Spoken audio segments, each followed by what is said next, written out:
ಆಕಾಶವಾಣಿ ಮಂಗಳೂರು. ಯುವವಾಣಿ. ಇಂದಿನ ಯುವವಾಣಿಯಲ್ಲಿ ಅಂತಾರಾಷ್ಟ್ರೀಯ ಮಟ್ಟದ ಕಬಡ್ಡಿ ಆಟಗಾರ್ತಿ ಕುಮಾರಿ ಧನಲಕ್ಷ್ಮಿ ಪೂಜಾರಿಯವರೊಂದಿಗೆ ಮಾತುಕತೆ ಕೇಳುವಿರಿ. ನಡೆಸಿಕೊಡುವವರು ಸಹನಾ ಅಕ್ಷಯ್. ಕೇಳುಗರಿಗೆ ನಮಸ್ಕಾರ. ಭಾರತಾಂಬೆಯ ಹೆಮ್ಮೆಯ ಪುತ್ರಿ 2025 ವಿಶ್ವಕಪ್ನಲ್ಲಿ ಕಬಡ್ಡಿ ಪಂದ್ಯಾಟದಲ್ಲಿ ನಮಗೆ ನಮ್ಮ ಭಾರತಕ್ಕೆ ಚಿನ್ನವನ್ನ ತಂದುಕೊಟ್ಟಂತಹ ಆಟಗಾರ್ತಿ ಕುಮಾರಿ ಧನಲಕ್ಷ್ಮಿ ಪೂಜಾರಿಯವರೊಂದಿಗೆ ನಮ್ಮ ಇಂದಿನ ಮಾತುಕತೆ. ಬನ್ನಿ ಅವರನ್ನ ಮಾತಾಡ್ಸೋಣ.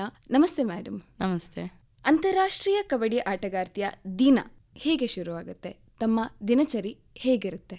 ನಾನು ಸ್ಪೋರ್ಟ್ಸ್ ನಾನು 7th ಸ್ಟಾರ್ಟ್ ಮಾಡಿರೋದು. ಆ ಟೈಮಲ್ಲಿ ಅಲ್ಲಿಂದ ನಂದು ಸ್ಪೋರ್ಟ್ಸ್ ಅಂದರೆ ಕಬಡ್ಡಿ ಜೀವನ ಸ್ಟಾರ್ಟ್ ಆಗಿದೆ ಅಂತಲೇ ನಾನು ಹೇಳ್ತೇನೆ. ಅಲ್ಲಿಂದ ಇವತ್ತು ಅಂತಾರಾಷ್ಟ್ರ ಮಟ್ಟಕ್ಕೆ ಬಂದಿದ್ದೇನೆ ಅಂತ ಹೇಳಿದರೆ 15 ವರ್ಷದ್ದು ನಂದು ಜರ್ನಿ ಕಬಡ್ಡಿ ಫೀಲ್ಡಲ್ಲಿ.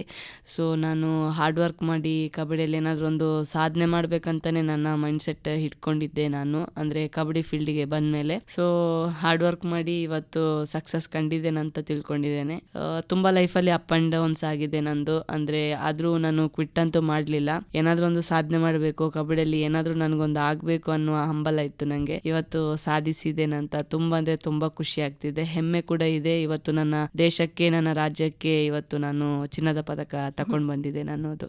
ನಾನು ಆಳ್ವಾ ಸಂಸ್ಥೆಗೆ ಬಂದಮೇಲೆ ನಂದು ಅಂದರೆ ಸ್ಪೋರ್ಟ್ಸ್ ಫೀಲ್ಡಲ್ಲಿ ಜಾಸ್ತಿ ಕಾನ್ಸಂಟ್ರೇಷನ್ ನಾನು ಮಾಡಲಿಕ್ಕೆ ಸ್ಟಾರ್ಟ್ ಮಾಡಿದೆ. ಯಾಕಂದರೆ 2 ಬೆಳಗ್ಗೆ ಆಗಿರ್ಬೋದು, ಈವ್ನಿಂಗ್ ಸೆಕ್ಷನ್ ಆಗಿರ್ಬೋದು, ನಾನು 2 ಹೊತ್ತು ಪ್ರಾಕ್ಟೀಸ್ಗೆ ಹೋಗಬೇಕಿತ್ತು. ಅಂದರೆ ಅಲ್ಲಿಯ ದಿನಚರಿಯೇ ಆಗಿತ್ತು. ಅಂದರೆ ನಾನು ಉಚಿತ ಕ್ರೀಡಾ ಶಿಕ್ಷಣ ಅಂಡರಲ್ಲಿ ನಾನು ಅಲ್ಲಿಗೆ ಜಾಯ್ನ್ ಆಗಿರೋದು ಆಳ್ವಾ ಸಂಸ್ಥೆಗೆ. ಅಲ್ಲಿ ಬೆಳಗ್ಗೆ ಸೆಕ್ಷನ್ ನಾವು 6ಗೆ ಸ್ಟಾರ್ಟ್ ಆದರೆ ನಮ್ಮದು ಗ್ರೌಂಡ್ ಬೆಳಗ್ಗೆ 8 o'clock ತನಕ ಇರುತ್ತೆ. ಅಲ್ಲಿಂದ ಈವ್ನಿಂಗ್ 4:30ಗೆ ಸ್ಟಾರ್ಟ್ ಆದರೆ 7 o'clock ತನಕ ಇರುತ್ತೆ. ಅಂದ್ರೆ ನಮ್ದು ಕೋಚ್ ಯಾವ ತರ ಸ್ಕೆಡ್ಯೂಲ್ ಮಾಡ್ತಾರೆ ವರ್ಕೌಟ್, ಆ ರೀತಿ ನಾವು ರೆಡಿ ಆಗ್ತಾ ಪ್ರಿಪೇರ್ ಆಗ್ತಾ ಇದಾಗುತ್ತೆ. ಯಾಕಂದ್ರೆ ನಾನು 7th ಹೈಸ್ಕೂಲಲ್ಲೆಲ್ಲ ನಾನು 1 ಸೆಕ್ಷನ್ ಎಲ್ಲ ಪ್ರಾಕ್ಟೀಸ್ ಮಾಡಿಸ್ತಿದ್ವಿ. ಅದೇ ಮ್ಯಾಚ್ ಹತ್ರ ಬಂದ್ರೆ 2 ಸೆಕ್ಷನ್ ಪ್ರಾಕ್ಟೀಸ್ ಮಾಡ್ತಿದ್ರು, ಮತ್ತೆ ಕ್ಯಾಂಪ್ ಎಲ್ಲ ಇರ್ತಿದ್ರು ಆ ಟೈಮಲ್ಲಿ. ಬಟ್ ನಾನು ಆಳ್ವಾ ಸಂಸ್ಥೆಗೆ ಹೋದ್ಮೇಲೆ ನಾನು ಕಂಪಲ್ಸರಿಯಾಗಿ ನಾವು ನಮ್ದು ಇದೆ ಬೆಳಗ್ಗೆ ಸಂಜೆ ನಾವು ಪ್ರಾಕ್ಟೀಸ್ ಮಾಡ್ಲೇಬೇಕು. ಸಂಡೇ ಒಂದ್ ದಿವಸ ನಮ್ಗೆ ರೆಸ್ಟ್ ಇರ್ತಿತ್ತು.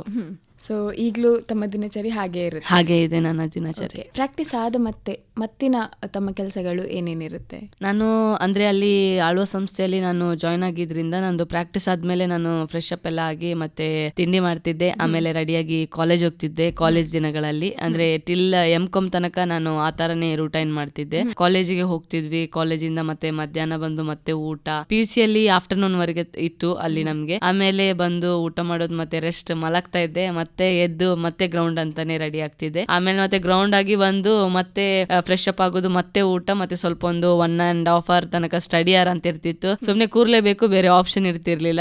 ಕೂತು ಸ್ಟಡಿ ಆರ್ ಮಾಡ್ತಿದ್ವಿ, ಆ ಕಡೆ ಈ ಕಡೆ ಮಾತಾಡ್ಕೊಂಡು. ಆಮೇಲೆ ಮಲಗ್ತಿದ್ವಿ, ಯಾಕಂದ್ರೆ ಬೆಳಗ್ಗೆ ಬೇಗ ಹೇಳ್ಬೇಕು ಅಂತ. ಆ ತರ ದಿನಚರಿ ನಾನು ಫಾಲೋ ಅಪ್ ಮಾಡ್ಕೊಂಡ್ ಬಂದಿದ್ದೆ. ಆಮೇಲೆ ನಂದು M.Com ಕಂಪ್ಲೀಟ್ ಆದ್ಮೇಲೆ ನಾನು ಸ್ವಲ್ಪ ಜಾಸ್ತಿ ಫೋಕಸ್ ಮಾಡಿದೆ ಅಂದ್ರೆ ಸ್ಪೋರ್ಟ್ಸ್ಗೆ ಅಂತ. ನಾನು ಅಂದ್ರೆ ಎಜುಕೇಶನ್ ಕಂಪ್ಲೀಟ್ ಆಯ್ತಂತ ಸ್ಪೋರ್ಟ್ಸ್ ಅನ್ನು ಬಿಡ್ಲಿಲ್ಲ. ನನಗೆ ಸ್ಪೋರ್ಟ್ಸ್ ಅಲ್ಲಿ ಏನೋ ಒಂದು ಮಾಡ್ಬೇಕಂತಾನೆ ಇತ್ತು. ಆ ಟೈಮಲ್ಲಿ ನಾನು ನಾನು 3 ಸೆಕ್ಷನ್ ಪ್ರಾಕ್ಟೀಸ್ಗೆ ಹೋಗ್ತಿದ್ದೆ. ಬೆಳಗ್ಗೆ ಪ್ರಾಕ್ಟೀಸ್ ಮಾಡಿದ್ರೆ ಆಮೇಲೆ ಬಂದ ರೆಸ್ಟ್, ತಿಂಡಿಯಾಗಿ ಮತ್ತೆ ಕೆಲವೊಮ್ಮೆ 11 o'clock ಹೋಗಿದ್ದುಂಟು ನಾನು. ಅಂದ್ರೆ ಕೆಲವು ಮ್ಯಾಚ್ ಟೈಮಲ್ಲಿ ನಾನು ಜಾಸ್ತಿ ಕಾನ್ಸಂಟ್ರೇಷನ್ ಮಾಡ್ತಿದ್ದೆ. ಆಮೇಲೆ ಬಂದು ಮತ್ತೆ ರೆಸ್ಟ್, ಮತ್ತೆ ಮಧ್ಯಾಹ್ನದ ಊಟ, ಮತ್ತೆ ರೆಸ್ಟ್, ಮತ್ತೆ ಗ್ರೌಂಡ್, ಆ ತರನೇ ಜಾಸ್ತಿ ಇನ್ವಾಲ್ವ್ಮೆಂಟ್ ಅಲ್ಲಿ ಇದ್ದೆ ನಾನು ಗ್ರೌಂಡ್ ಫೀಲ್ಡ್ ಅಲ್ಲಿ. ಸಾಧಾರಣವಾಗಿ ನಮ್ಗೆ ಮುಂದೆ ಏನಾಗ್ಬೇಕು ಅಂತ ಹೇಳೋದು ಚಿಕ್ಕಂದಿನಿಂದಲೂ ಅನ್ಸಿರುತ್ತೆ. ನಾನು ಮುಂದೆ ಟೀಚರ್ ಆಗ್ಬೇಕು, ನಾನು ಮುಂದೆ ಡಾಕ್ಟರ್ ಆಗ್ಬೇಕು ಅಂತ ಹೇಳಿ. ಹೀಗೆ ತಾವು ತಮ್ಮ ಶಾಲಾ ಜೀವನದಲ್ಲಿ, ಶಾಲಾ ದಿನಗಳಲ್ಲಿ ತಾವು ಕಬಡ್ಡಿ ಆಟಗಾರ್ತಿ ಆಗ್ಬೇಕು, ಮುಂದೊಂದು ದಿನ ನಮ್ಮ ದೇಶಕ್ಕೆ ಒಂದು ಚಿನ್ನವನ್ನ ತಂದು ಕೊಡ್ಬೇಕು ಅಂತ ಹೇಳುವ ಆಲೋಚನೆ ಇತ್ತಾ? ಹೇಗೆ? ಇಲ್ಲ, ಆಲೋಚನೆ ಇರ್ಲಿಲ್ಲ. ನಾನು ಸ್ಕೂಲ್ ಟೈಮಲ್ಲೆಲ್ಲ ನಮ್ದು ಟೀಚರ್ಸ್ ಎಲ್ಲ ಕೇಳ್ತಿದ್ರು ಏನಾಗ್ಬೇಕಂತ. ಆಗ ನಾನು ಪಕ್ಕದಲ್ಲಿ ಏನ್ ಹೇಳ್ತಾರ ಅದನ್ನ ಹೇಳ್ತಿದ್ದೆ ನಾನು. ಅವರು ಅವಾಗ ಜಾಸ್ತಿ ಹೇಳ್ತಿದ್ದ ನಾವೆಲ್ಲ ಇದೆ ಟೀಚರ್, ಪೊಲೀಸ್ ಅಂತಾನೆ ಹೇಳ್ತಿದ್ರು. ಆ ಟೈಮಲ್ಲಿ ನಾನು ಹಂಗೆ ಹೇಳ್ತಿದ್ದೆ, ಕೆಲವೊಮ್ಮೆ ಪೊಲೀಸ್ ಹೇಳ್ತಿದ್ದೆ, ಕೆಲವೊಮ್ಮೆ ಟೀಚರ್ ಅಂತ ಹೇಳ್ತಿದ್ದೆ ನಾನು. ಬಟ್ ನಾನು ಈ ತರ ದೊಡ್ಡ ಅಚೀವ್ಮೆಂಟ್ ಮಾಡ್ತೇನೆ ಅಂತ ನಾನು ತಿಳ್ಕೊಂಡಿರ್ಲಿಲ್ಲ.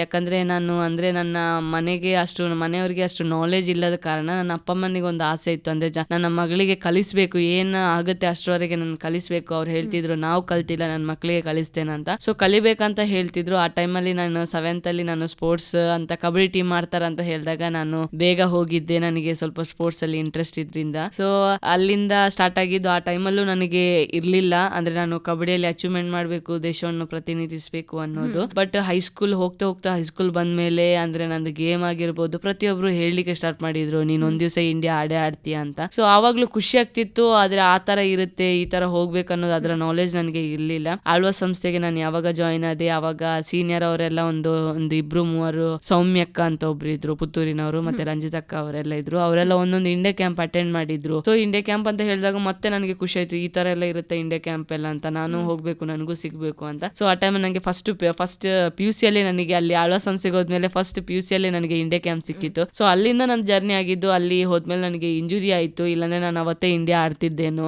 ಸೊ ಆಮೇಲೆ ಇನ್ನೂ ನನ್ನ ಮೈಂಡ್ ಅಲ್ಲಿ ಆಯ್ತು, ನಾನು ಒಂದ್ ದಿವಸ ಇಂಡಿಯಾ ಆಡ್ಬೇಕು.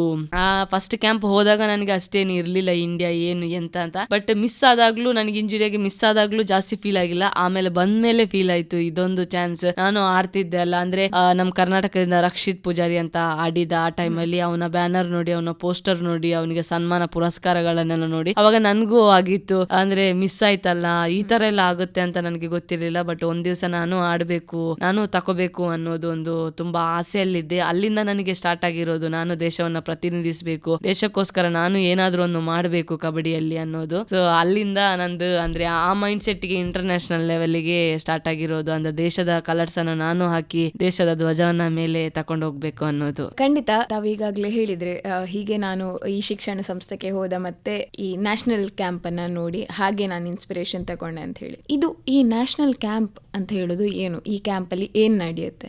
ಈ ಕ್ಯಾಂಪ್ ಅಲ್ಲಿ ನಾವು ಅಂದ್ರೆ ನಮ್ಗೆ ಸೀನಿಯರ್ ನ್ಯಾಷನಲ್ಸ್ ಅಲ್ಲಿ ಸೆಲೆಕ್ಷನ್ ಆಗುತ್ತೆ. ಅಂದ್ರೆ ಬೆಸ್ಟ್ ಪ್ಲೇಯರ್, ಇಂಡಿಯಾದ ಬೆಸ್ಟ್ ಪ್ಲೇಯರ್ ಅನ್ನ ಆಯ್ಕೆ ಮಾಡ್ತಾರೆ. ಆಲ್ಮೋಸ್ಟ್ ಎಲ್ಲಾ ಸ್ಟೇಟ್ ಇದ್ದು ಟೀಮ್ಸ್ ಬರುತ್ತೆ ನ್ಯಾಷನಲ್ಸ್ ಗೆ. ಅಲ್ಲಿಂದ ಬೆಸ್ಟ್ ಪ್ಲೇಯರ್ ಅನ್ನ ಆಯ್ಕೆ ಮಾಡ್ತಾರೆ. ಆಯ್ಕೆ ಮಾಡಿ ದೇಶಕ್ಕೆ ಟೀಮ್ ಮಾಡ್ಬೇಕಂತ ಹೇಳಿದ್ರೆ ಅದರಲ್ಲೂ ಆಯ್ಕೆ ಪ್ರಕ್ರಿಯೆಗಳು ನಡೀತದೆ. ಸೊ ಅಟ್ ಲೀಸ್ಟ್ 30-35 ಮೆಂಬರ್ಸ್ ಇರುತ್ತೆ ಅಂದ್ರೆ ಸ್ಟೇಟ್ ಇಂದ.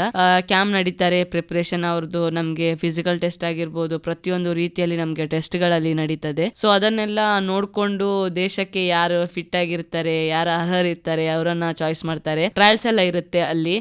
ಅಂದ್ರೆ ನಾನು 3 times ಈಗ ವರ್ಲ್ಡ್ ಕಪ್ ಅಲ್ಲಿ ನಾನು ಕ್ಯಾಂಪ್ ಅಲ್ಲಿ ಇದ್ದೆ. ಅದೇ ಫಿಟ್ನೆಸ್ ಕ್ಯಾಂಪ್, ಅಂದ್ರೆ ಇಂಡಿಯಾ ಟೀಮಿಗೆ ಅಂತಾನೆ ಪ್ರಿಪರೇಷನ್ ಕ್ಯಾಂಪ್ ನಡೀತಿತ್ತು. ಸೊ ಅದರಲ್ಲಿ ಟ್ರಯಲ್ಸ್ ಎಲ್ಲ ನಡೀತಾನೆ ಇರ್ತಾರೆ, ಯಾರು ಫಿಟ್ ಇದಾರೆ, ಯಾರು ಅನ್ಫಿಟ್ ಇರ್ತಾರೆ. ಸೊ ಅದನ್ನ ಹೋಗ್ತಾ ಶಾರ್ಟ್ ಲಿಸ್ಟ್ ಮಾಡ್ತಾ ಹೋಗ್ತಾರೆ. ಯಾರು ಚೆನ್ನಾಗಿರ್ತಾರೆ ಅವರನ್ನ ಆಯ್ಕೆ ಮಾಡ್ತಾ ಹೋಗ್ತಾರೆ. ಸೊ ಆ ತರ ಪ್ರೊಸೀಜರ್ ಗಳು ನಡೀತಾ ಇರ್ತದೆ. ಆಮೇಲೆ ಫೈನಲ್ ಟ್ರಯಲ್ಸ್ ಅಂತ ನಡೀತದೆ. ಅದರಲ್ಲಿ ಈ ಟೈಮ್ ಅಲ್ಲಿ 24 ಮೆಂಬರ್ ಇದ್ರಿ ಫೈನಲ್ ಟ್ರಯಲ್ಸ್ ಅಲ್ಲಿ. ಅದರಲ್ಲಿ 14 ಮಾಡಿದ್ರು, ಯಾರು ಬೆಸ್ಟ್ ಅಂತ ಚೂಸ್ ಮಾಡಿ. ಸೊ ಆ 14 ಅಲ್ಲಿ ನಾನು ಒಬ್ಳಾಗಿದ್ದೆ. ಈಗ ತಾವು ಹೇಳಿದ್ರಿ ಯಾರು ಬೆಸ್ಟ್ ಇದ್ದಾರೆ ಅಂತ ಹೇಳಿ ಚೂಸ್ ಮಾಡ್ತಾರೆ ಅಂತ ಹೇಳಿ. ಅಂದ್ರೆ ಈ ಬೆಸ್ಟ್ ಅನ್ನೋದನ್ನ ಚೂಸ್ ಮಾಡೋ ಅವರ ಆಯ್ಕೆ ಪ್ರಕ್ರಿಯೆ ಏನು ಅಂತ ಹೇಳಿದ್ರೆ, ತಮ್ಮ ಆಟದ ಮೇಲೆ ನೋಡಿಯಾ, ಅಥವಾ ಈಗ ನಾವು ಓಡುದಾದ್ರೆ ಯಾರು ಫಸ್ಟ್ ಬರ್ತಾರೆ ಅಂತ ಹೇಳಿ, ಹಾಗೆ ಇದು ಹೇಗೆ? ಅಂದ್ರೆ ಇದರಲ್ಲಿ ಫಿಟ್ನೆಸ್ ಅಂದ್ರೆ ಟೆಸ್ಟ್ ಮಾಡ್ತಾರೆ, ಯಾಕಂದ್ರೆ ಫಿಟ್ ಇದಾರ ಇಲ್ವಾ ಅಂತ ನೋಡ್ಲಿಕ್ಕೆ. ಬಟ್ ಅದು ಮ್ಯಾಟರ್ ಆಗುದಿಲ್ಲ. ಮೇನ್ ಆಗಿ ಬೇಕಿರೋದೇ ಗೇಮ್. ಕಬಡ್ಡಿಯ ಗೇಮ್ ಮೇಲೆ ಜಾಸ್ತಿ ಕಾನ್ಸಂಟ್ರೇಷನ್ ನೋಡ್ತಾರೆ. ಅಂದ್ರೆ ಟ್ರಯಲ್ಸ್ ನಡೀತದೆ.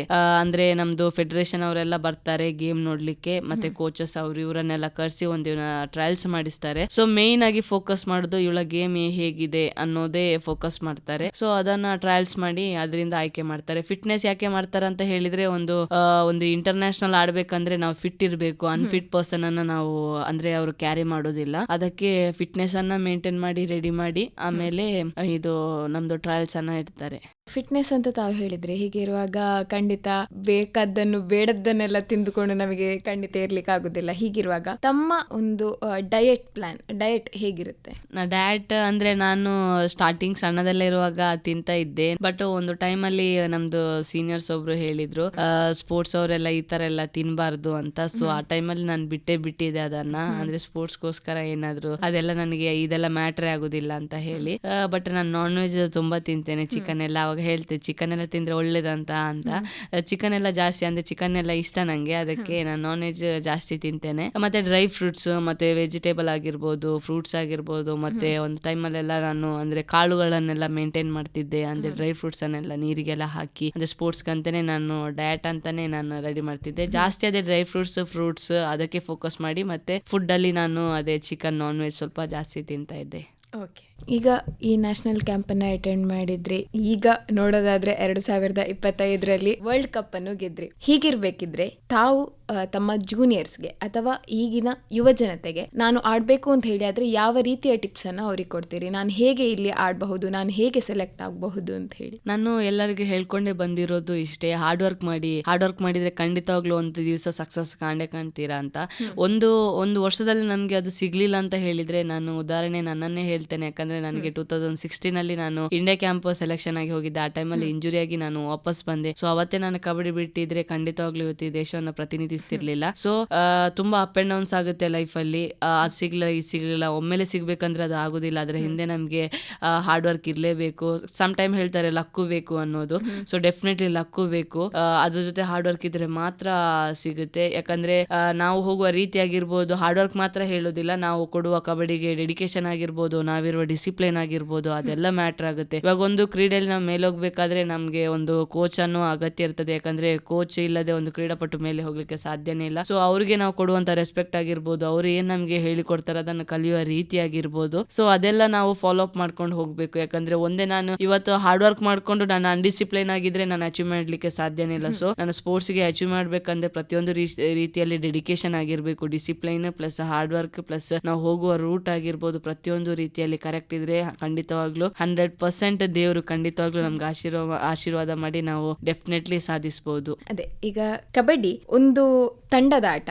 ಹೀಗಿರುವಾಗ ತಂಡದ ಕೋಆರ್ಡಿನೇಷನ್ ಹಾಗೂ ಸಹಕಾರ ಎಷ್ಟು ಮುಖ್ಯ ಆಗಿರ್ತದೆ, ಹಾಗೂ ತಮ್ಮ ತಂಡ ಹೇಗಿತ್ತು? ಡೆಫಿನೆಟ್ಲಿ ಟೀಮ್ ಗೇಮ್ಸ್ ಹೇಳಿದಾಗ ಒಬ್ಬರೇ ಆಡಿ ವಿನ್ ಮಾಡ್ಲಿಕ್ಕೆ ಸಾಧ್ಯನೇ ಇಲ್ಲ. ಟೀಮ್ ವರ್ಕ್ ತುಂಬಾ ಇಂಪಾರ್ಟೆಂಟ್ ಆಗ್ತದೆ. ಪ್ಲಸ್ ಟೀಮ್ ವರ್ಕ್ ಅಂತ ಹೇಳುದಿಲ್ಲ, ನಾವು ಅವ್ರ ಜೊತೆ ಇರುವ ಸಂಬಂಧ ಆಗಿರ್ಬೋದು, ನಾವು ಮಾತಾಡುವ ಅಂದ್ರೆ ಅವ್ರ ಜೊತೆ ಇಟ್ಕೊಳ್ಳುವ ಬಾಂಧವ್ಯ ಆಗಿರ್ಬೋದು, ಅದೆಲ್ಲವೂ ಸರಿಯಾಗಿರ್ಬೇಕು. ಯಾಕಂದ್ರೆ ಅದು ಆ ಕಡೆ ಈ ಕಡೆ ಇದ್ರೆ ನಾವು ಟೀಮ್ ಅಲ್ಲಿ ಹೆಂಗ್ ಆಡ್ತೇವೆ ಅದ್ರ ಕಾಂಬಿನೇಷನ್ ಖಂಡಿತವಾಗ್ಲೂ ಬರುದಿಲ್ಲ. ಮನಸ್ಸುಗಳು ಫಸ್ಟ್ ಸರಿ ಇರ್ಬೇಕು ನಮ್ಮಲ್ಲೇ. ಸೊ ಮನಸ್ಸುಗಳು ಸರಿ ಇದ್ದಾಗ ಕಾಂಬಿನೇಷನ್ 100% ಆಗಿ ಚೆನ್ನಾಗಿ ಬರುತ್ತೆ. ಯಾಕಂದ್ರೆ ಟೀಮ್ ವರ್ಕ್ ಅಲ್ಲಿ ಮೇನ್ ಆಗಿ ಇರುದೇ ಅದೇ ಅಂತಾನೆ ಹೇಳ್ತೇನೆ. ಯಾಕಂದ್ರೆ ಈಗ ನಾನು ಒಂದು ಆಡ್ದೆ ಅಂತ ಹೇಳಿದಾಗ, ನಾನು ಆಡ್ತಾ ಇದ್ದೇನೆ ಹೇಳಿದಾಗ ಅವಳು ಆಡ್ಲಿಲ್ಲ ಅಂತ ಹೇಳಿದ್ರೆ ಅದು ಟೀಮಿಗೆ ಎಫೆಕ್ಟ್ ಆಗ್ತದೆ ಹೊರತು ಸಿಂಗಲ್ ಆಗಿ ಯಾರಿಗೂ ಪರ್ಸನಲ್ ಆಗಿ ಎಫೆಕ್ಟ್ ಆಗುದಿಲ್ಲ. ಸೊ ಪ್ರತಿಯೊಬ್ರು ಮೈಂಡ್ ಸೆಟ್ ಒಂದೇ ಇರಬೇಕು. ಇವತ್ತು 14 ಮೆಂಬರ್ಸ್ ಇಂಡಿಯಾ ಟೀಮ್ ಪ್ಲೇಯರ್ ಅಲ್ಲಿ ಇದ್ದಾರೆ. ಇಂಡಿಯಾ ಟೀಮ್ ಪ್ಲೇಯರ್ ಪ್ರತಿಯೊಬ್ಬ ಮೈಂಡ್ ಸೆಟ್ ನಾವು ಗೋಲ್ಡ್ ಅಂತಾನೆ ಇರ್ಬೇಕು. ಪ್ಲಸ್ ನಾವು ಟೀಮ್ಗೋಸ್ಕರ ಆಡ್ಬೇಕು, ಇಂಡಿಯಾಗೋಸ್ಕರ ಆಡ್ಬೇಕು ಅಂತಾನೆ ಇರ್ಬೇಕು. ಒಬ್ರು ಮಿಸ್ಟೇಕ್ ಮಾಡಿದ್ರೆ ಅವ್ರಿಗೆ ಮೋಟಿವ್ ಮಾಡ್ಕೊಂಡು ಸಪೋರ್ಟ್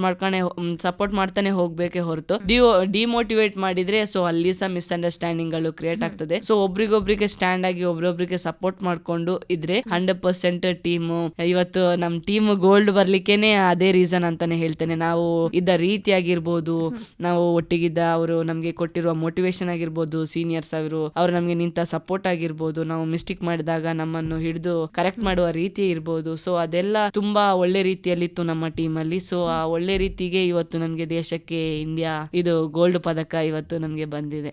ತಾವು ಹೇಳಿದ್ರಿ ಬಾಲ್ಯದಲ್ಲಿರುವಾಗ ನನ್ಗೆ ಅಷ್ಟು ಐಡಿಯಾ ಇರ್ಲಿಲ್ಲ, ಹೇಗೆ ಹೋಗ್ಬೇಕು ಅಂತ ಹೇಳಿ ನಂಗೆ ಗೊತ್ತಿರ್ಲಿಲ್ಲ ಅಂತ ಹೇಳಿ. ಇದ್ರ ಐಡಿಯಾ ತಮಗೆ ಕೊಟ್ಟವರು ತಮ್ಮ ಗುರುಗಳ ಬಗ್ಗೆ ಹೇಳೋದಾದ್ರೆ ಯಾರ ಜೊತೆ ತಾವು ಟ್ರೈನಿಂಗ್ ಅನ್ನ ಪಡ್ಕೊಂಡ್ರಿ, ಯಾರು ತಮಗೆ ದಾರಿಯನ್ನ ತೋರಿಸಿದ್ರು ಅಂತ ಹೇಳಿ? ನನಗೆ ಕಬಡ್ಡಿ ಅಂದ್ರೆ ನಾನು ಸ್ಟಾರ್ಟ್ ಮಾಡಿದಾಗ ನನಗೆ ಕಬಡ್ಡಿ ಕಲ್ಸಿರೋದೇ ವಿನೋದ್ ಸರ್ ಅಂತ ಮತ್ತೆ ರಾಹುಲ್ ಸರ್ ಅಂತ ಕಬಡ್ಡಿ ಕಲ್ಸಿರೋದು. ಸೊ ಅವ್ರು ಇವತ್ತು ಕಬಡ್ಡಿ ನನಗೆ ಕಲ್ಸಿಲ್ಲ ಅಂದ್ರೆ ಈ ಮಟ್ಟಕ್ಕೆ ನಾನು ಹೋಗ್ಲಿಕ್ಕೆ ಸಾಧ್ಯನೇ ಇಲ್ಲ. ಯಾಕಂದ್ರೆ ಅವತ್ತು ನನಗೆ ಸ್ಟಾರ್ಟ್ ಮಾಡಿರೋದು ಅವರು, ಸ್ಟಾರ್ಟೇ ಆಗಿಲ್ಲ ಅಂದ್ರೆ ಇವತ್ತು ಫಿನಿಶ್ ಮಾಡ್ಲಿಕ್ಕೆ ಸಾಧ್ಯನೇ ಇರ್ತಿರ್ಲಿಲ್ಲ. ಅವತ್ತು ಕಬಡ್ಡಿ ಅನ್ನೋದನ್ನ ಅವ್ರು ನನಗೆ ಹೇಳಿಕೊಟ್ಟಿರೋದು, ಮೂಮೆಂಟ್ ಎಲ್ಲ ಹೀಗಿರ್ತದ ಅಂತ. ಅಲ್ಲಿಂದ ನಾನು NMPT ಸ್ಕೂಲಿಗೆ ಹೋಗಿರೋದು, ವಿದ್ಯಾರ್ಥಿ ಸ್ಕೂಲಲ್ಲಿ ಕಲಿತಿದ್ದೆ. ಆ ಟೈಮಲ್ಲಿ ಅವ್ರು ನಂಗೆ ವಿನೋದ್ ಸರ್ ಮತ್ತೆ ರಾಹುಲ್ ಸರ್ ಹೇಳಿಕೊಟ್ಟಿರೋದು. ಅಲ್ಲಿಂದ ನನಗೆ ಕಬಡ್ಡಿಯನ್ನ ಆನಂದ್ ಸರ್ ಮತ್ತೆ ಕೃಷ್ಣನ್ನ, ಅಂದ್ರೆ ಆನಂದ್ ಸರ್ PT ಟೀಚರ್ ಆಗಿದ್ರು, ಕೃಷ್ಣನ್ನ ಕರ್ಸಿ ಅಂದ್ರೆ ಕೋಚಿಂಗ್ ಮಾಡ್ಲಿಕ್ಕೆ ಕರ್ಸಿದ್ರು. ಸೊ ಅಲ್ಲಿಂದ ನಂದು ಕಬಡ್ಡಿ ಜರ್ನಿ ಒಳ್ಳೆ ಮಟ್ಟಕ್ಕೆ ಹೋಯ್ತು ಅಂತಾನೆ ಹೇಳಿದೆ. ಅವ್ರು ನನ್ನ ಇಟ್ಟ ಡಿಸಿಪ್ಲಿನ್ ಆಗಿರ್ಬೋದು, ಅವ್ರು ತುಂಬಾ ಅಂದ್ರೆ ತುಂಬಾ ಹೇಳಿಕೊಟ್ರು. ಒಂದು ಕ್ರೀಡಾಪಟು ಹೇಗಿರ್ಬೇಕು, ಯಾವ ಶಿಸ್ತಲ್ಲಿ ಇರ್ಬೇಕು, ಹೇಗೆ ಹೋಗ್ಬೇಕು, ಹೆಂಗೆ ಕಾನ್ಸಂಟ್ರೇಷನ್ ಮಾಡ್ಬೇಕು ಅಂತ ಹೇಳಿ ನನಗೆ ನನಗೆ NMPT ಸ್ಕೂಲಲ್ಲಿ ನಾನು ಕಲ್ತಿರೋದು. ಅಲ್ಲಿ ಅಂದ್ರೆ ಫುಲ್ ಫೋಕಸ್ಡ್ ಆಗಿದ್ದೆ ನಾನು. ನನಗೆ ಅವಾಗ ಈ ಲೆವೆಲ್ ಎಲ್ಲ ಗೊತ್ತಿರ್ಲಿಲ್ಲ, ಬಟ್ ನಾನು ಎಲ್ಲ ಟೀಮ್ ಜೊತೆ ವಿನ್ ಆಗ್ಬೇಕು, ಎಲ್ಲರ ಜೊತೆ ನಾನು ಏನಾದ್ರೂ ಒಂದು ಮಾಡ್ಬೇಕು ಅಂತ. ಬಟ್ ಆ ಟೈಮಲ್ಲಿ ನಾವು ಆ ಟೀಮಲ್ಲಿ ಆ ಟೈಮಲ್ಲಿ ನಾನು ನ್ಯಾಷನಲ್ಸ್ ಮೆಡಲ್ ಎಲ್ಲ ಆಗಿತ್ತು ನಮ್ದು. ಅಂದ್ರೆ ಕರ್ನಾಟಕ ಟೀಮ್ ಇಂದ ಸಿಲ್ವರ್ ಮೆಡಲ್ ಆಗಿರ್ಬೋದು, ಬ್ರಾನ್ಸ್ ಮೆಡಲ್ ಆಗಿರ್ಬೋದು. ಅಂದ್ರೆ ಆ ಮಟ್ಟಕ್ಕೆ ಹೋಗಿ ಮೆಡಲ್ ಮಾಡಿದ್ದೇವೆ ಅಂತ ಹೇಳಿದ್ರೆ ನಾವು ಯಾವ ರೀತಿ ಪ್ರಿಪರೇಷನ್ ಮಾಡಿದ್ವಿ, ಯಾವ ರೀತಿ ನಮ್ಮನ್ನು ಇಟ್ಟಿದ್ರು ಅಂತ ಹೇಳಿ ಆ ರಿಸಲ್ಟ್ ಅಲ್ಲೇ ಗೊತ್ತಾಗುತ್ತೆ. ಅಂದ್ರೆ ಯಾವ ರೀತಿ ನಮ್ಮನ್ನ ಫೋಕಸ್ಡ್ ಆಗಿ ಇಟ್ಟಿದ್ರು ಕಬಡ್ಡಿಯಲ್ಲೇ ಅಂತ. ಮತ್ತೆ ನನ್ನ ಲೈಫ್ ಅಲ್ಲಿ ಒಂದು ಒಳ್ಳೆ ನಾನು ಆಯ್ಕೆ ಮಾಡಿರೋದು ಆಳುವ ಸಂಸ್ಥೆಯನ್ನ ನಾನು ಆಯ್ಕೆ ಮಾಡಿ, ಯಾಕಂದ್ರೆ ಆ ಪ್ಲಾಟ್ಫಾರ್ಮ್ ನನಗೆ ಸಿಗ್ಲಿಲ್ಲ ಅಂದ್ರೆ ಖಂಡಿತವಾಗ್ಲೂ ನಾನು ಈ ಮಟ್ಟಕ್ಕೆ ಅಚೀವ್ಮೆಂಟ್ ಮಾಡ್ಲಿಕ್ಕೆ ಸಾಧ್ಯನೇ ಇಲ್ಲ. ಸೊ ಎಲ್ಲ ರೀತಿಯಲ್ಲಿ ನಮ್ದು doctor M Mohan Alva sir ಅವರು ತುಂಬಾ ರೀತಿಯಲ್ಲಿ ನನಗೆ ಸಪೋರ್ಟ್ ಮಾಡಿದ್ರು. ಫಾರ್ ಎಕ್ಸಾಂಪಲ್ ಇದೇ ಫ್ರೀ ಎಜುಕೇಶನ್ ಎಲ್ಲ ಕೊಟ್ಟು, ಕ್ರೀಡಾ ಶಿಕ್ಷಣ ಅಂಡರ್ ಅಲ್ಲಿ ಯೋಜನೆಯಲ್ಲಿ ನಾನು ಫ್ರೀ ಎಜುಕೇಶನ್ ಅಲ್ಲೆಲ್ಲ ಇದ್ದು ನನಗೆ ತುಂಬಾ ರೀತಿಯಲ್ಲಿ ಹೆಲ್ಪ್ ಆಯ್ತು. ಫಿನಾನ್ಷಿಯಲ್ ವಿಷಯ ಇರ್ಬೋದು, ಪ್ರತಿಯೊಂದು ರೀತಿಯಲ್ಲಿ ನನಗೆ ಸ್ಪೋರ್ಟ್ಸ್ ಅಲ್ಲಿ ಸಹ ಸಪೋರ್ಟ್ ಆಗಿದ್ರು. ಅಂದ್ರೆ ನನ್ನ ಸ್ಪೋರ್ಟ್ಸ್ ರುಟೈನ್ ಆಗಿರ್ಬೋದು, ಅಂದ್ರೆ ನಾನು ಬೆಳಗ್ಗೆ ಸೆಕ್ಷನ್, ಈವ್ನಿಂಗ್ ಸೆಕ್ಷನ್, ಪ್ರಾಕ್ಟೀಸ್ ಆ ರೀತಿ ಇದ್ದಿದ್ದರಿಂದ ಒಳ್ಳೊಳ್ಳೆ ಸೀನಿಯರ್ಸ್ ಅನ್ನ ನೋಡಿದ್ರಿಂದ ನನಗೂ ಅದು ಒಂದು ಮೋಟಿವೇಶನ್ ಆಯ್ತು. ಅಂದ್ರೆ ಈ ರೀತಿ ಇರುತ್ತೆ, ನಾನು ದೊಡ್ಡ ಮಟ್ಟಕ್ಕೆ ನಾನು ಅಚೀವ್ಮೆಂಟ್ ಮಾಡಬೇಕು ಅನ್ನೋದು ನನ್ನ ಮೈಂಡ್ ಅಲ್ಲಿ ಆ ಸಂಸ್ಥೆಗೆ ಹೋದ್ಮೇಲೆ ಬಂದಿರೋದು. ಸೊ 10 ವರ್ಷಗಳ ಕಾಲ ನಾನು ಅಲ್ಲಿ ಪ್ರಾಕ್ಟೀಸ್ ಮಾಡ್ಕೊಂಡು ತುಂಬಾ ಲೈಫ್ ಅಲ್ಲಿ ಅಪ್ ಅಂಡ್ ಡೌನ್ಸ್ ಆಯ್ತು, ಇಂಜುರಿ ಅದಿದಿ ಎಲ್ಲಾನು ಆಯ್ತು. ಬಟ್ ಅಲ್ಲಿ ನಮ್ಗೆ ಕೋಚ್ ಆಗಿ ಹಂಸಾವತಿ ಮ್ಯಾಮ್ ಇದ್ರು, ನಮ್ದು ಕೋಚ್ ಆಗಿ 10 ವರ್ಷದಿಂದ ನನಗೆ ಟ್ರೈನಿಂಗ್ ಕೊಡ್ತಾ ನನ್ನನ್ನು ರೆಡಿ ಮಾಡಿದವರು ಅವರು. ಇವತ್ತು ನನ್ನ ಹಿಂದೆನೆ ಸಪೋರ್ಟ್ ಆಗಿ ನಿಂತು ಪ್ರತಿಯೊಂದು ರೀತಿಯಲ್ಲಿ ನೋಡ್ಕೊಂಡು ನನ್ನನ್ನು ಬಂದಿದ್ದಾರೆ. ಸೊ ಅವರು ಎಲ್ಲರಿಗೂ ನನಗೆ ಕೋಚ್ ಆಗಿದ್ದವರು ಎಲ್ಲರಿಗೂ ನಾನು ಯಾವತ್ತೂ ಥ್ಯಾಂಕ್ಫುಲ್ ಆಗಿದ್ದೇನೆ. ಅವರನ್ನು ಯಾವತ್ತೂ ಕೊನೆಯವರೆಗೂ ನಾನು ಮರಿಲಿಕ್ಕೆ ಸಾಧ್ಯನೇ ಇಲ್ಲ. ಇವತ್ತು ಏನ್ ನನಗೆ ಸಿಕ್ಕಿದೆ, ಯಾಕಂದ್ರೆ ಒಂದು ಕೋಚ್ ಇಲ್ಲದೆ ಕ್ರೀಡಾಪಟುಗಳು ಬೆಳಲಿಕ್ಕೆ ಸಾಧ್ಯನೇ ಇಲ್ಲ. ನಾನು ಏನ್ ತಪ್ಪಾಗಿದೆ ಪ್ರತಿಯೊಂದು ರೀತಿಯಲ್ಲಿ ನನ್ನನ್ನು ಕರೆಕ್ಷನ್ ಮಾಡ್ಕೊಂಡು ಒಳ್ಳೆ ರೀತಿಯಲ್ಲಿ ಬೆಳೆಸ್ಕೊಂಡು ಬಂದಿದ್ದಾರೆ ನನ್ನನ್ನ. ಅದೇ ಇವತ್ತಿನ ಮುಖ್ಯ ಗುರುತು ಅಂತ ಹೇಳಿಯೇ ಹೇಳ್ಬೋದು, ಭಾರತಕ್ಕೆ ಚಿನ್ನ ತಂದು ಕೊಟ್ಟಂತದ್ದು. ಈಗ ಅದರ ಬಗ್ಗೆ ಮಾತನಾಡೋದಾದ್ರೆ, ಅಲ್ಲಿನ ಆ ದಿವಸದ ಆ ಟೂರ್ನಮೆಂಟ್ ಆಗ್ಲಿ ಅಥವಾ ಅಲ್ಲಿನ ನಡೀತಿದ್ದಂತಹ ಸ್ಪರ್ಧೆಯ ಒಂದು ಸೀನ್ ಅಂತ ಹೇಳಿಯೇ ಹೇಳ್ಬೋದು, ಹೇಗಿತ್ತು? ಅಥವಾ ತಾವು ಅದಾದ್ಮೇಲೆ ಚಿನ್ನವನ್ನ ಗೆದ್ದಂತಹ ಆ ಸಮಯ ಹೇಗಿತ್ತು ಅಂತ ಹೇಳಿ. ಅಂದ್ರೆ ನಾನು ಇಂಟರ್ನ್ಯಾಷನಲ್ ಫಸ್ಟ್ ಆಡಿದ್ರಿಂದ, ಅಂದ್ರೆ ನಾವೊಂದು ಭಾರತ ಜರ್ಸಿಯನ್ನು ಹಾಕ್ಬೇಕಂದ್ರೆ ಅದೊಂದು ರೋಮಾಂಚನೆ ಬೇರೆ ಇರುತ್ತೆ. ಸೊ ನನಗೆ ಯಾವಾಗ ಆ ಇಂಡಿಯಾದ ಜರ್ಸಿ ನನ್ನ ಕೈಯಲ್ಲಿ ಸಿಕ್ಕಿತ್ತು ಆವಾಗ ಬಂದ ಖುಷಿಯೇ ಜಾಸ್ತಿ ಇತ್ತು ನನಗೆ. ದೇಶದ ಜರ್ಸಿ ನಾನು ಹಾಕ್ತಾ ಇದ್ದೇನೆ, ನನ್ನ ಕನಸು ಇವತ್ತು ನನ್ಸಾಗಿದೆ ಅನ್ನೋದು. ಬಟ್ ರೆಸ್ಪಾನ್ಸಿಬಲ್ ಜಾಸ್ತಿ ಆಗ್ತಾ ಹೋಗ್ತದೆ, ಯಾಕಂದ್ರೆ ನಾವು ಹಾಕಿರೋದು ದೇಶದ ಕಲರ್ಸ್ ಅನ್ನ. ಸೊ ದೇಶಕ್ಕೋಸ್ಕರ ನಾವು ಆಡ್ಬೇಕು, ಏನಾದ್ರೂ ಒಂದು ಮಾಡ್ಬೇಕು ಅನ್ನೋದು ನಮ್ಮ ಮೈಂಡಲ್ಲಿ ಇರುತ್ತೆ. ಯಾಕಂದ್ರೆ ಇವತ್ತು ನಾನು ಸೆಲೆಕ್ಷನ್ ಸಿಕ್ಕಿತ್ತು ಅಂತ ಹೇಳಿ ನಾನು ಖುಷಿ ಪಡ್ಕೊಂಡು ಹೋಗ್ಲಿಕ್ಕೆ ಆಗುದಿಲ್ಲ, ಯಾಕಂದ್ರೆ ಅದಕ್ಕಿಂತ ದೊಡ್ಡ ಜವಾಬ್ದಾರಿಗಳು ತುಂಬಾ ಇದೆ. ಯಾಕಂದ್ರೆ ದೇಶಕ್ಕೆ ಯಾವಾಗ ನಾವು ಚಿನ್ನದ ಪದಕ ತರ್ತೇವೆ ಆವಾಗನೇ ನಮ್ಮ ಒಂದು ರೆಸ್ಪಾನ್ಸಿಬಿಲಿಟಿ ಕಂಪ್ಲೀಟ್ ಆಗ್ತದೆ ಅಂತಾನೆ ತಿಳ್ಕೊಂಡಿದ್ದೆ ನಾನು ಆ ಟೈಮಲ್ಲಿ. ಬಟ್ ಆ ಜರ್ನಿ ನಾನು ಅಲ್ಲಿಗೆ ಹೋದೆ ಬಾಂಗ್ಲಾದೇಶ ದಾಕಕ್ಕೆ. ಅಲ್ಲಿ ಟೀಮು ಎಲ್ಲರ ನಮ್ದು ಇಂಡಿಯಾ ಟೀಮ್ಗಳು ಎಲ್ಲರೂ ಸೀನಿಯರ್ಸ್ಗಳೆಲ್ಲ ಸಪೋರ್ಟ್ ಆಗಿದ್ರು. ಸೊ ಆ ಮ್ಯಾಚ್ ಅಂದ್ರೆ ನಾನು ಇಲ್ಲಿ ನ್ಯಾಷನಲ್ಸ್ ಆಡ್ತಿದ್ದೆ, ಸ್ಟೇಟ್ ಮೀಟ್ ಆಗಿರ್ಬೋದು, inter state, all India tournament ಎಲ್ಲ ಆಡ್ತಿದ್ದೆ. ಬಟ್ ಅಲ್ಲಿ ಹೋದ ಟೂರ್ನಮೆಂಟ್ ಅದು ಬೇರೆ ರೀತಿನೇ ಇತ್ತು. ಅದು ಯಾವ ತರ ಎಕ್ಸ್ಪ್ರೆಸ್ ಮಾಡ್ಬೇಕಂತಾನೆ ಗೊತ್ತಾಗ್ತಿಲ್ಲ. ಅಂದ್ರೆ ತುಂಬಾ ರೋಮಾಂಚನ ಆಗಿತ್ತು. ಅದು ಅಂತೂ ಸೆಮಿಫೈನಲ್ ಅಂತೂ ಫೈನಲ್ ಅಂತೂ ನಮ್ಮನ್ನ ಚೇರ್ ಮೇಲೆ ಕೂರ್ಲಿಕ್ಕೆ ಬಿಟ್ಟಿರ್ಲಿಲ್ಲ, ಆ ತರ ಇತ್ತು. ತುಂಬಾ ಅಂದ್ರೆ ಒಂದು ದೇಶಕ್ಕೋಸ್ಕರ ನಾವೆಲ್ಲ ಆಡ್ತಿದ್ದೇವೆ, ದೇಶಕ್ಕೋಸ್ಕರ ಏನೋ ಒಂದು ಮಾಡ್ತಿದ್ದೇವೆ. ವಿನ್ ಆದಾಗ ಅಂತೂ ನಮ್ಮನ್ನ ಹಿಡಿಲಿಕ್ಕೆ ಆಗ್ತಿರ್ಲಿಲ್ಲ ಯಾರಿಗೂ, ಅಷ್ಟು ಖುಷಿಯಲ್ಲಿ ಕುಂದೇ ಬಿಟ್ಟಿದ್ವಿ ನಾವು ಅಲ್ಲಿ.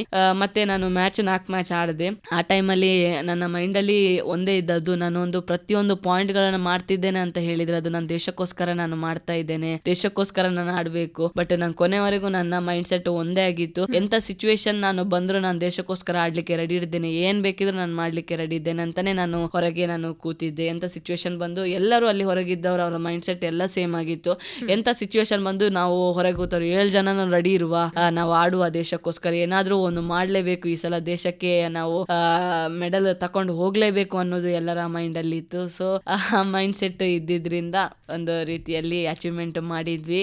ಅದೊಂದು ಮೂಮೆಂಟೇ ಬೇರೆ ತರ ಇತ್ತು. ಅದು ಯಾವ ತರ ಎಕ್ಸ್ಪ್ರೆಸ್ ಮಾಡ್ಬೇಕಂತ ನನಗೆ ಗೊತ್ತಿಲ್ಲ, ಯಾಕಂದ್ರೆ ಗ್ರೌಂಡ್ ಮ್ಯಾಟ್ ಒಳಗೆ ಇಳಿಬೇಕಂತ ಹೇಳಿದ್ರೇನೆ ಅದೊಂದು ರೋಮಾಂಚನ ಆಗ್ತಿತ್ತು ನನಗೆ. ಅಂದ್ರೆ ಮ್ಯಾಚ್ ಮುಗಿಯೋವರೆಗೆ ನನಗೆ ಸಮಾಧಾನ ಇರ್ತಿರ್ಲಿಲ್ಲ. ಅಂದ್ರೆ ನಾವು ವಿನ್ ಆಗಿದ್ದೇವೆ ಅಂತ ಹೇಳುವಾಗ, ವಿನ್ ಆಗ್ತಿದ್ದೇವೆ ಅಂತ ಹೇಳುವಾಗ ಅದೊಂದು ಖುಷಿಯೇ ನಮ್ಗೆ ಬೇರೆ ಇರ್ತಿತ್ತು. ಅದೊಂದು ಹ್ಯಾಪಿನೆಸ್ಸೇ ಬೇರೆ ಇದೆ, ಎಕ್ಸ್ಪ್ರೆಸ್ ಮಾಡ್ಲಿಕ್ಕೆ ಓಕೆ. ಇದೆಲ್ಲ ಆಗುವಾಗ ಖಂಡಿತ ನಮ್ಮ ಮನೆಯವರು ತುಂಬಾ ಮುಖ್ಯ ಆಗ್ತಾರೆ. ಸೊ ಮನೆಯವರ ಸಪೋರ್ಟ್, ತಂದೆ ತಾಯಿಯ ಸಪೋರ್ಟ್ ತಮಗೆ ಚಿಕ್ಕಂದಿನಿಂದಲೂ ಇಂದಿನವರೆಗೂ ಹೇಗಿತ್ತು? ನನ್ನ ಸಪೋರ್ಟ್ ಅಂದ್ರೆ ಮನೆಯವರ ಸಪೋರ್ಟ್ ಇಲ್ಲದೆ ಖಂಡಿತವಾಗ್ಲೂ ಇಷ್ಟು ದೊಡ್ಡ ಅಚೀವ್ಮೆಂಟ್ ಮಾಡ್ಲಿಕ್ಕೆ ಸಾಧ್ಯನೇ ಇಲ್ಲ. ಯಾಕಂದ್ರೆ ಅವರ ಆಶೀರ್ವಾದ ಬೇಕೇ ಬೇಕು ಪ್ರತಿಯೊಂದು ಮಕ್ಕಳಿಗೂ. ಇವತ್ತು ಯಾಕಂದ್ರೆ ಅವರನ್ನ ನಾನು ಅವಾಯ್ಡ್ ಮಾಡಿ ಹೋಗಿದ್ರೆ, ಅವರ ಆಶೀರ್ವಾದ ಇಲ್ಲದೆ ನಾನು ಖಂಡಿತವಾಗ್ಲೂ ಇಷ್ಟು ಎತ್ತರಕ್ಕೆ ಹೋಗ್ಲಿಕ್ಕೆ ಸಾಧ್ಯನೇ ಇರ್ತಿರ್ಲಿಲ್ಲ. ಅವರ ಸಪೋರ್ಟ್ ಆಗಿರ್ಬೋದು, ನನ್ನ ಮನೆಯವರ ಎಲ್ಲರ ಸಪೋರ್ಟ್ ನನ್ನ ಮೇಲೆ ಇದ್ದಿದ್ರಿಂದ, ಅವರ ಆಶೀರ್ವಾದ ಇದ್ದಿದ್ರಿಂದ ನಾನು ಈ ಮಟ್ಟಕ್ಕೆ ಹೋದೆ. ಆದ್ರೆ ಸಣ್ಣದಿಂದ ಅವರಿಗೆ ಇದ್ರ ಬಗ್ಗೆ ನಾಲೆಜ್ ಎಲ್ಲ ಜಾಸ್ತಿ ಇರ್ಲಿಲ್ಲ. ಯಾಕಂದ್ರೆ ಯಾರು ಜಾಸ್ತಿ ಎಜುಕೇಟೆಡ್ ಅವರು ಯಾರು ಇರ್ಲಿಲ್ಲ. ನಮ್ದು ಪೇರೆಂಟ್ಸ್ ಅವರು ಮಕ್ಕಳನ್ನ ಎಲ್ಲರನ್ನ ಎಜುಕೇಟೆಡ್ ಆಗಿ ಮಾಡಿದ್ದಾರೆ, ಒಳ್ಳೊಳ್ಳೆ ರೀತಿಯಲ್ಲಿ ಕಲ್ಸಿದ್ದಾರೆ ಈಗ. ಬಟ್ ಮನೆಯವರಿಗೆ ನಾಲೆಜ್ ಇರ್ಲಿಲ್ಲ. ಬಟ್ ನನ್ನ ತಂದೆ ತಾಯಿ ಬಗ್ಗೆ ಹೇಳ್ಬೇಕಂದ್ರೆ, ನಾನು ಯಾವತ್ತು ಇದು ಮಾಡ್ತೇನೆ, ಇಲ್ಲಿ ಹೋಗ್ತೇನೆ, ನಾನು ಹಿಂಗೆ ಇಡ್ತೇನೆ ಅಂತ ಹೇಳಿದ್ರೆ ಯಾವತ್ತು ಇಲ್ಲ ಅಂತ ಮಾಡಬೇಡ, ಇದು ಬೇಡ ಅಂತ ಯಾವತ್ತು ನನಗೆ ಹೇಳಿಲ್ಲ. ನನಗೆ ಯಾವ್ದು ನಾನು ಮಾಡ್ತೇನೆ ಇಲ್ಲಿವರೆಗೂ ನನಗೆ ಸಪೋರ್ಟ್ ಆಗಿ ನಿಂತು, ನೀನ್ ಮಾಡ್ತೀಯಾ ಮಾಡು ಅಂತ ಹೇಳಿದಾಗ. ಬಟ್ ಒಂದೇ ದಿವಸ ಹೇಳಿದ್ದು ನನಗೆ ಸರ್ಜರಿ ಆಗೋ ಟೈಮಲ್ಲಿ ಕಬಡ್ಡಿ ಆಡ್ಬೇಡ ಸಾಕು ಅಂತ ಅವರು ಕಣ್ಣಲ್ಲಿ ನೀರಾಕಿ ಹೇಳಿದ್ದಿದೆ. ಬಟ್ ಎಲ್ಲ ತಂದೆ ತಾಯಿಗಳಿಗೆ ಅದು ಸಹಜ ನೋವಾಗುದು ಆ ಟೈಮಲ್ಲಿ. ಯಾಕಂದ್ರೆ ಅವರಿಗೆ ಯಾವ್ದು ಇಂಪಾರ್ಟೆಂಟ್ ಆಗುದಿಲ್ಲ, ಮಕ್ಕಳ ಲೈಫ್ ಇಂಪಾರ್ಟೆಂಟ್ ಆಗುತ್ತೆ. ಸೊ ಆ ಟೈಮಲ್ಲಿ ಹೇಳುದಿದೆ, ಅದು ಸಹಜನೇ ಎಲ್ಲ ತಂದೆ ತಾಯಿ ಅವರು ಹೇಳುದು. ಬಟ್ ಎಲ್ಲ ರೀತಿಯಲ್ಲಿ ನನಗೆ ಸಪೋರ್ಟ್ ಮಾಡ್ಕೊಂಡು ಬಂದಿದ್ದಾರೆ, ಯಾವ್ದಕ್ಕೂ ಕಮ್ಮಿ ಮಾಡ್ಲಿಲ್ಲ ಇದುವರೆಗೆ ನನಗೆ. ಸೊ ಅವರಿಗೆ ನಾನು ಯಾವತ್ತು ಋಣಿಯಾಗಿರ್ತೇನೆ.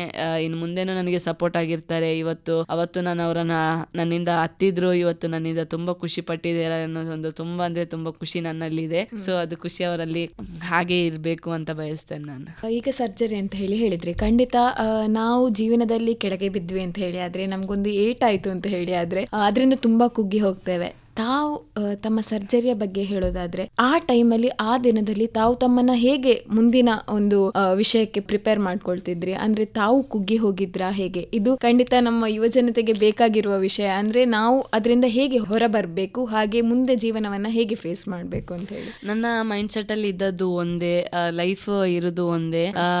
ನಾವು ಬದುಕಿದ್ಮೇಲೆ ಏನಾದ್ರೂ ಒಂದು ಸಾಧನೆ ಮಾಡ್ಬೇಕು. ಯಾಕಂದ್ರೆ ಇವತ್ತು ನನಗೆ ಕಬಡ್ಡಿಯಲ್ಲಿ ಇಂಜುರಿ ಆಗಿದೆ. ನಾನು ದಾರಿಯಲ್ಲಿ ನಡ್ಕೊಂಡು ಹೋಗುವಾಗ್ಲೂ ನನಗೆ ಗಾಡಿ ಬಂದು ಗುದ್ಬಹುದು. ಆದ್ರೆ ಕಬಡ್ಡಿಯ ಒಂದು ರೀಸನ್ ಅಂತ ನಾನು ಹೇಳುದಿಲ್ಲ. ನಮ್ಗೆ ಏನಾಗ್ಬೇಕು ಅದಾಗ್ಲೇಬೇಕು, ಆಗುದೆಲ್ಲ ಒಳ್ಳೇದಕ್ಕಂತಾನೆ ನಾವು ಅಕ್ಸೆಪ್ಟ್ ಮಾಡ್ಬೇಕು. ಬಟ್ ಆ ಟೈಮಲ್ಲಿ ನನಗೆ ಫಸ್ಟ್ ಸರ್ಜರಿ ಆದಾಗ ಅದಕ್ಕೆ ನಾಲೆಜ್ ಇಲ್ಲದ ಕಾರಣ, ನನಗೆ ನಾಲೆಜ್ ಇರ್ಲಿಲ್ಲ ವಾಟ್ ನೆಕ್ಸ್ಟ್ ಅಂತ ನನಗೆ ಗೊತ್ತಿಲ್ಲ ಅಂದ್ರೆ. ಬಟ್ ಅವಾಗ್ಲೂ ಡಾಕ್ಟರ್ ಹತ್ರ ನಾನು ಕೇಳಿರೋದೆ, ನಂದು ಅಂದ್ರೆ ನೀ ಸರ್ಜರಿ ಆಗಿರೋದು ACL ಲಿಗಮೆಂಟ್. ಮತ್ತೆ ಸ್ಟಾರ್ಟಿಂಗ್ ಫಸ್ಟ್ ಸರ್ಜರಿ ನನಗೆ 2 ಸರ್ಜರಿ ಆಗಿದೆ, 2 ನೀನು ಸರ್ಜರಿ ಆಗಿದೆ. ಫಸ್ಟ್ ಸರ್ಜರಿ ಆದಾಗ ನನಗೆ ಅದೇ ಜಾಸ್ತಿ ಆಗಿತ್ತು, ACL MCL PCL ಮತ್ತೆ ಮೆನಿಸ್ಕಸ್ ಎಲ್ಲ ಡ್ಯಾಮೇಜ್ ಆಗಿತ್ತು ಆ ಟೈಮಲ್ಲಿ. ಬಟ್ ನಾನು ಹಾಸ್ಪಿಟಲ್ಗೆ ಹೋದೆ. ಬಟ್ ಅವಾಗ್ಲೂ ನನಗೆ ಒಂದೇ ಇದ್ದದ್ದು, ನಾನು ಡಾಕ್ಟರ್ ಹತ್ರ ಕೇಳಿದ್ ಇಷ್ಟೇ ಸ್ಟಾರ್ಟಿಂಗ್ ಅಲ್ಲಿ, ಸರ್ ಮತ್ತೆ ಕಬಡ್ಡಿ ಆಡ್ಬೋದಲ್ಲ ಅಂತ. ಸೊ ಅವ್ರು ಆಡ್ಬೋದಂತ ಹೇಳಿದ್ರು. ಅವಾಗ ಮನ್ಸಿಗೆ ನೆಮ್ಮದಿ ಆಗಿತ್ತು ನನಗೆ. ಬಟ್ ನಾನು ಅವತ್ತು ಹತ್ತಿಲ್ಲ. ಮನೆಯವರೆಲ್ಲ ಅಂದ್ರೆ ಅಮ್ಮನ ಕಣ್ಣಲ್ಲೆಲ್ಲ ನೀರ್ ಬತ್ತಿತ್ತು, ಅಪ್ಪನ ಕಣ್ಣಲ್ಲೆಲ್ಲ ನೀರ್ ಬಂದಿತ್ತು. ಅಂದ್ರೆ ಆ ಟೈಮಲ್ಲಿ ಅಂದ್ರೆ ಅದ್ರದ್ದು ಫೀಸ್ ಎಲ್ಲ ಕೇಳಿ ಇಷ್ಟು ಪೇಮೆಂಟ್ ಆಗ್ತದ ಅಂತ ಹೇಳಿ, ಅಂದ್ರೆ ಅಷ್ಟು ದೊಡ್ಡ ಸರ್ಜರಿ ಅಂತ ಹೇಳಿ ಅವ್ರಿಗೆ ಟೆನ್ಷನ್ ಆಗಿತ್ತು.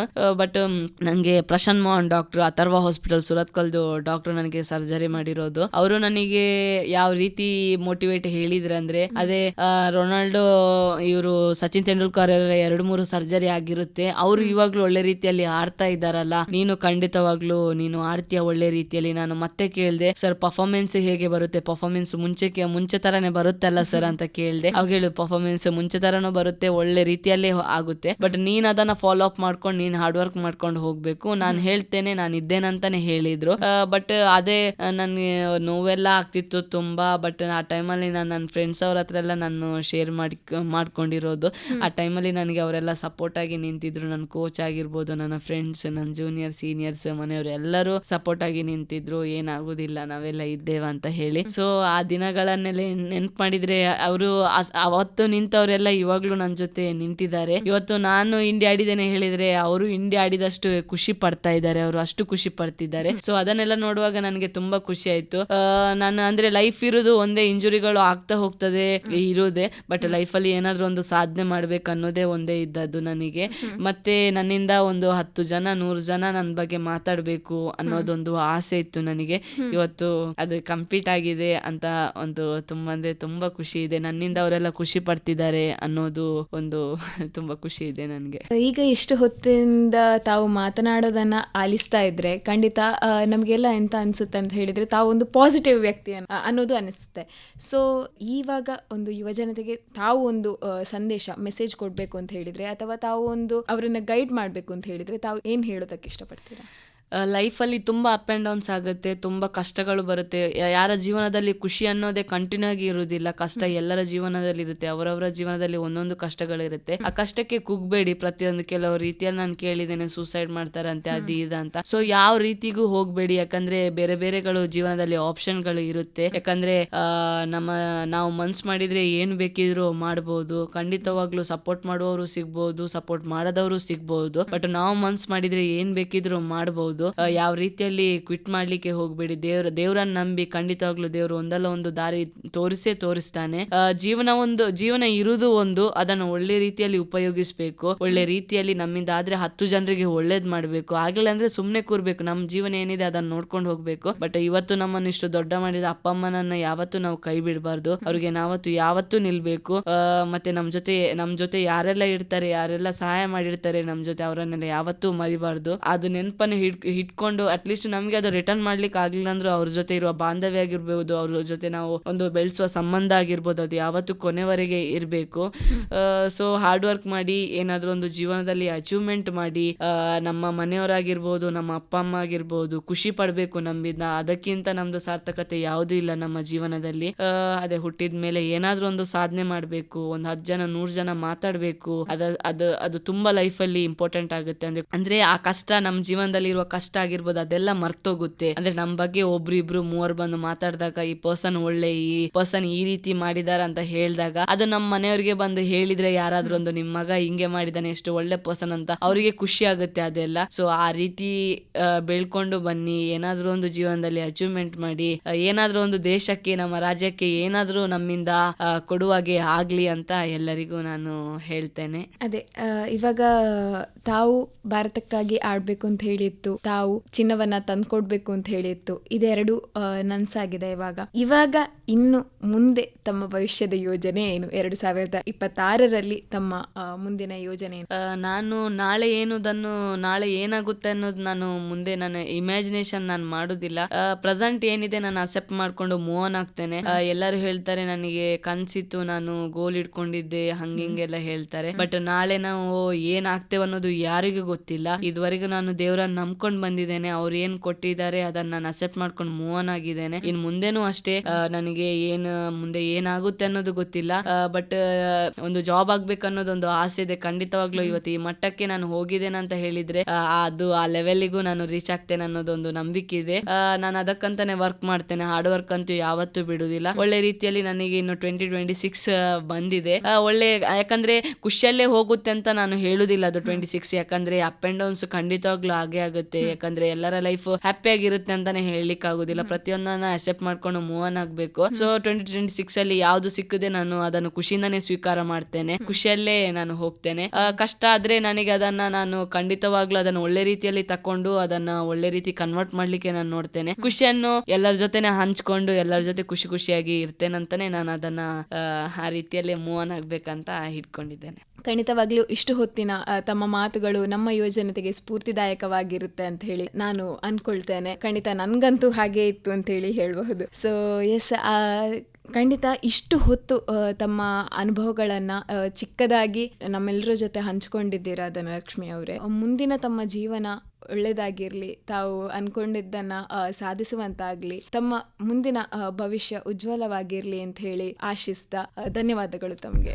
ಇಂದಿನ ಯುವವಾಣಿಯಲ್ಲಿ ಅಂತಾರಾಷ್ಟ್ರೀಯ ಮಟ್ಟದ ಕಬಡ್ಡಿ ಆಟಗಾರ್ತಿ ಕುಮಾರಿ ಧನಲಕ್ಷ್ಮಿ ಪೂಜಾರಿ ಅವರೊಂದಿಗೆ ಮಾತುಕತೆ ಕೇಳಿದಿರಿ. ನಡೆಸಿಕೊಟ್ಟವರು ಸಹನಾ ಅಕ್ಷಯ್. ಕೇಳುಗರೆ, ಇದು ಇಂದಿನ ಯುವವಾಣಿ. ಮುಂದಿನ ಯುವವಾಣಿಯಲ್ಲಿ ಮತ್ತೆ ಭೇಟಿಯಾಗೋಣ. ನಮಸ್ಕಾರ.